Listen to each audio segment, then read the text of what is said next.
Você gostaria de construir uma carreira sólida, que seja duradoura como performer, como músico?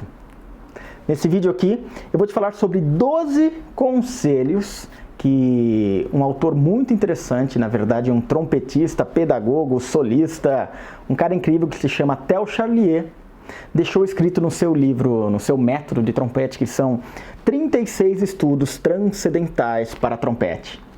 Esse método aqui, a primeira edição, saiu em 1926. Se você, claro, não toca trompete, não é instrumentista de metal, provavelmente nunca ouviu falar desse nome. Mas esse cara foi uma pessoa muito importante no século passado. Ele foi durante 32 anos, ele era professor no Conservatório Real de Liege, ele tocou em orquestra sinfônica, ele foi solista de música erudita, ele foi compositor, ele escreveu umas peças super interessantes para trompete e piano, ele foi músico acompanhador, foi produtor artístico, entre outras qualidades. É um cara bastante interessante, ele era um super músico. Inclusive, um fato interessante é que ele foi o primeiro trompetista a tocar o famoso concerto brandeburguês, né, o concerto de Brandeburgo número 2, de Bach, com um trompete piccolo moderno, que até hoje é o terror de muitos trompetistas, né? Mas enfim, o Theo Charlier, só para você ter uma ideia de quem foi esse cara, 47 dos seus alunos ganharam as primeiras posições nos concursos de solistas no século passado. E eles não brigavam só com trompetistas, não. Era um trompetista numa competição solista com todos os instrumentistas, com violino, com piano. Imagina só, pra gente, como é difícil ganhar uma competição dessa, competindo com os outros instrumentos que tem muito mais apelo ao tipo de trabalho de solista, né? Tem muito mais possibilidade técnica, muito mais possibilidade de extensão, possibilidades de repertório, mas dos alunos deles, 47 ganharam as primeiras posições. Se você não me conhece ainda, meu nome é Paulo Viveiro, eu sou músico, trompetista, eu tenho dado aulas de performance musical no mundo inteiro há alguns anos e tem sido muito prazeroso falar com as pessoas sobre performance musical, sobre como elevar o nível artístico, né? Como se sentir confiante e positivo no palco. Então, neste vídeo aqui, como eu disse, eu vou falar sobre 12 conselhos do Theo Charlier para os jovens artistas. E é importante lembrar que esses conselhos aqui foram escritos, a primeira vez saiu em 1926, dentro do livro que tem os etudes dele, os 36 estudos. Ao final de cada estudo, tem sempre uma nota, sempre algo explicando sobre o estudo ou dando alguma dica, algum comentário sobre a carreira.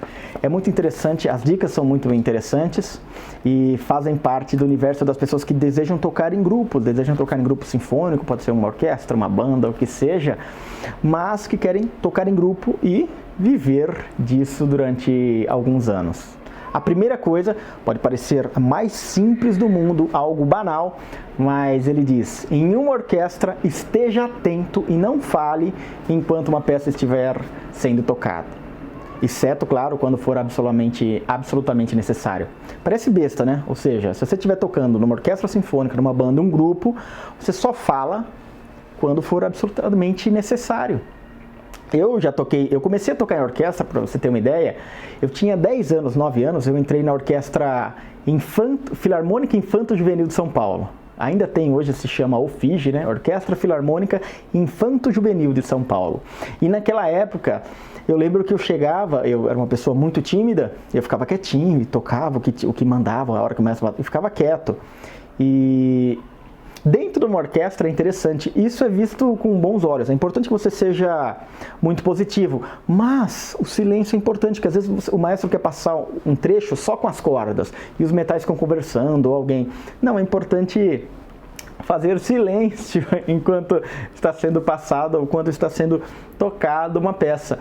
Claro que se você já está nesse universo, isso é um conselho banal para você, mas se você deseja entrar, nunca tocou num grupo sinfônico, é algo que deve ser levado em consideração. Você chega para tocar, você dá o seu melhor. Você fala só o que é necessário durante o ensaio, durante aquele momento. Você tem a hora da sua voz ativa, sim, mas na hora que estiver tocando, não, a música, ela é dominante. A segunda coisa, que também parece muito simples, é mantenha seu instrumento em perfeita ordem, em perfeito estado de funcionamento. Você vai rir, vai falar, pô, mas claro que eu sei que o meu instrumento tem que estar inteiro. Mas às vezes a gente vai tocar, por exemplo, trompete, a gente chega, o pisto começa a travar, alguma coisa não está funcionando, o instrumentista lá, o arco não está bacana, de repente quebram até uma corda e você não tem uma corda extra. Não, você tem que estar preparado, o seu instrumento tem que estar em perfeitas condições de uso para aquele momento. Naquele momento ali que está sendo o ensaio, não é a hora de arrumar o instrumento. Claro que existem exceções, às vezes acontece algo que a gente não estava esperando, né? Mas no geral a gente deixa tudo organizadinho para o momento do ensaio, para o momento da apresentação acontecer e a gente se sentir seguro também com aquilo, né? Acontecer muito bem. O terceiro conselho é um que eu gosto muito, ele fala assim, ó, não pratique alto enquanto a orquestra estiver aquecendo. Então a orquestra chegou, está todo mundo sentando, você não pega o seu instrumento, principalmente trompete, trombone, os instrumentistas de metais, fica tocando alto pra caramba. Não faça isso, você aquece piano, ou você põe uma surdina de estudo, vai para um cantinho, enfim. Você tem que ser gentil com seus colegas, senão eles não vão querer escutar você. Então você aquece de forma generosa com os outros ali, o que for necessário. E aí tem um detalhe muito interessante, ele fala, nunca, jamais você pega e vai ficar tocando as passagens que vão ser trabalhadas no ensaio. Ele fala que isso é de extremo mau gosto. Agora, tem algo muito interessante, né? Quando a gente está preparando um negócio e não está muito resolvido, eu chego na hora do ensaio e vou querer ficar lendo a partitura ali. E aí isso denuncia que você não está tão preparado. Ou, de repente, algo que você tem que ler na hora, até entendo. Mas, muitas das vezes, você vai tocar aquilo lá, e se você não tocar muito bem, o pessoal vai ficar olhando. Se você tocar muito bem, vai criar uma super expectativa que você tem que tocar aquilo melhor. Mas pode parecer um pouco de arrogância. Pô, o cara quer mostrar o solo, quer mostrar aquilo, né? Então a gente não toca o que a gente vai ensaiar. Eu não fico no ensaio, eu chego numa orquestra, pego a parte que eu vou tocar e fico lá repetindo 2, 3 vezes. Não, isso é feito em casa. Na hora eu aqueço de forma eficiente e toco com um grupo, né? A quarta dica é algo também bastante interessante, até um pouco hilário. Ele fala, não vire as páginas ruidosamente enquanto estiver ensaiando ou tocando. Isso é uma coisa simples, né? Mas é que na época dele, como hoje em dia a gente usa ensaio às vezes com um iPad, né? Com as coisas assim. Mas como eram as folhas e tinham aqueles cadernos para uma sinfonia assim, grossos, que as folhas são grossas e tal, os caras faziam um baita barulho, tá? Aquele solo do oboé lindinho, piano, né? Super bonito. O cara... folha pra caramba. Então você evita fazer ruídos desnecessários, inclusive um virar de página. Quinto conselho, que também parece banal, ele fala, esteja sentado em sua cadeira o tempo todo durante os ensaios, sai o menos possível. Ou seja, isso acontece muito às vezes em orquestra jovem, um sai, tá tocando, de repente o outro sai, vai pro banheiro, volta e vem, não sei o que. A orquestra profissional é muito raro alguém sair durante o período de ensaio. Mas isso acontece com os jovens. Não, você está no ensaio, você precisa ir no banheiro, você vai antes ou vai depois. Durante o ensaio, está ali 100% concentrado na atividade. Agora, essa é uma dica para instrumentistas de metais. Quando você for tirar a afinação, a bomba de afinação, principalmente trompista, toda hora tira, sopra, tal, você faz isso de forma gentil. Você não fica puxando e fazendo pá, pá, aquele barulhão. Você puxa porque você não quer ruído externo, né? E a sétima dica dele também é outra coisa interessante. Ele fala, quando você for tirar a água do instrumento, não sopra forte pra caramba. Aquele... Isso a gente faz antes do ensaio. Durante o ensaio você abre e sopra suave, sopra constante, suave, para que a água saia do instrumento, mas não atrapalhe sempre os outros. A oitava dica, ele fala o seguinte, você afina o seu instrumento antes de começar o ensaio. E se você for tocar num concerto, né, se é um concerto, você tem que ver se a temperatura da sala difere da temperatura do seu camarim. Então, você está num camarim que é mais quente, as cordas é um pouco diferente a relação. Metal, por exemplo, instrumentista de metais, quando a gente está muito calor, a gente abre um pouquinho mais a afinação. As cordas é o contrário, né? Então, você tem que levar isso em consideração, você já entra pronto. A gente dá aquele lá só para dar mais uma conferidinha, assim, geral, mas você já está afinado. Você deve estudar já desta forma todos os dias. E parece banal algumas dicas, mas isso são conselhos para jovens artistas, pessoas que ainda não tinham tido essa experiência e às vezes ficavam perdidos em algumas coisas, assim, quase que é um código de conduta que ninguém fala, né? A nona dica é o seguinte: se você tiver que tocar alguma parte fora do palco, isso é muito comum para instrumentistas de metais.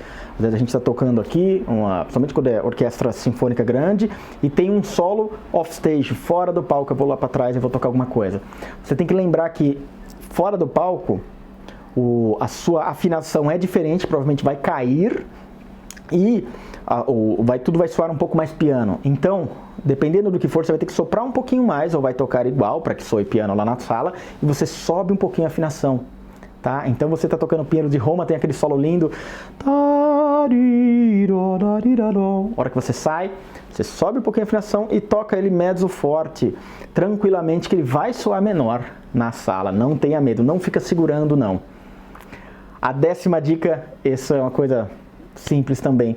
Conte os compassos com cuidado e esteja sempre atento às sugestões que estão impressas na parte. Geralmente é muito comum a gente errar porque a gente não contou de forma correta, né? Então o que eu faço? Por exemplo, tem lá, a gente vai tocar a sinfonia, tem 32 compassos, 64 para nós tem muito, para os instrumentistas de cordas nunca tem pausa, né?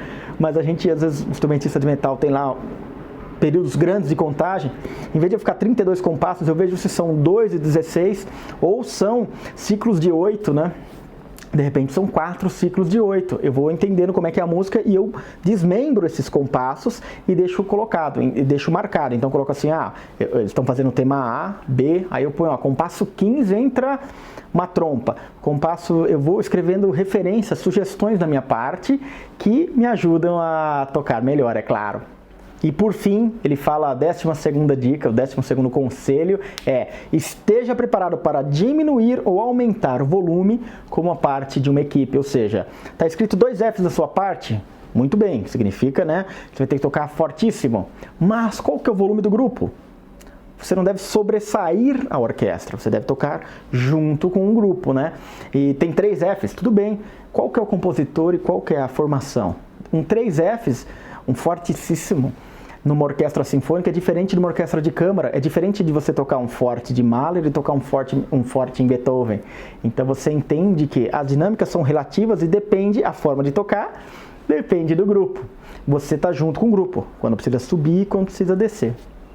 Bem, essas 12 dicas aqui, esses 12 conselhos, são coisas muito simples. Quando eu estava lendo a primeira vez, eu até achei divertido, né? Eu tive contato com esse método do Charlier quando eu tinha 14 anos.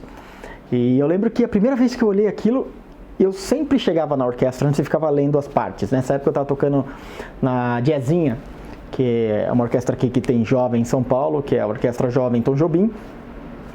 E aí eu pegava as partes, chegava no ensaio e ficava lá, chegava antes e ficava tocando ela, tocando as partes. Aí eu falei, opa, peraí.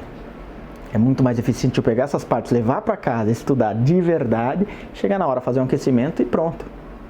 E isso melhorou muito. Eu tive muitos anos tocando em orquestra sinfônica de uma forma muito agradável. Não só orquestra sinfônica, em outros grupos, como banda sinfônica.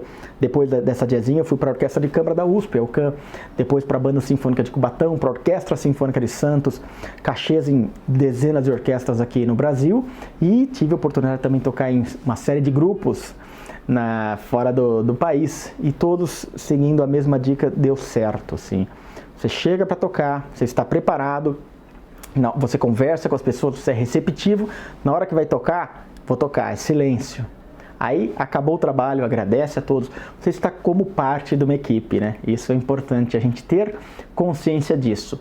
E tenho certeza que se você seguir essas dicas aqui, a sua carreira vai ser bastante interessante, vai ser muito próspera e duradoura, que é importante.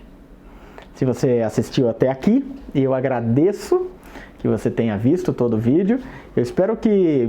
Comenta pra mim o que você achou dessas 12 dicas aqui, desses 12 conselhos do Theo Charlier para jovens artistas. Escreva pra mim o que você achou. Eu vou ficar muito feliz em saber. Então, lhe desejo melhor e um grande abraço.